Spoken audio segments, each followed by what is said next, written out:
నమస్తే దోస్తులు, welcome back to జేస్వి official. ఈరోజైతే మనం కోడి పిల్లల గురించి తెలుసుకుందాము. మేమైతే పాతకాలంలో కనిపిస్తుంది కదండి ఈ వస్తువు, దీని పేరేంటో నాకు పూర్తిగా తెలియదు, మీరు చెప్పాలి. మేము అందులో కోడిని ఉంచి గుడ్లను పొదిగించాము. చూడండి పిల్లలు ఎట్లా కనిపిస్తున్నాయి, కోడి పిల్లలను గుడ్లను పోర్చుకుంటూ వచ్చాయి. అమ్మ కోడి పక్కన గుడ్ల పొట్టు ముక్కలు ఉన్నాయి అంటే పిల్లలు పుట్టినట్టే. అమ్మ కోడి తన పిల్లలను దగ్గరగా ఉంచుకొని వెచ్చదనం. కొన్ని కోడి పిల్లలు నల్లగా, కొన్ని గోధుమ రంగులో, కొన్ని తెలుపు రంగులో ఉన్నాయి. ఇవి సాధారణంగా కనిపించే రంగులు.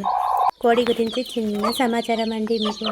కోడి తన పిల్లలను ప్రమాదాల నుండి కాపాడుతుంది. కోడి పిల్లలను మొదటి కొన్ని రోజులు అమ్మ ఒడి దగ్గర ఉండాలి. వెచ్చని ప్రదేశం, శుభ్రత, నీరు ముఖ్యం. మొదటి రోజుల్లో మెత్తని ఆహారం, కోడి గింజలు, చిన్న ధాన్యాలు మంచివి.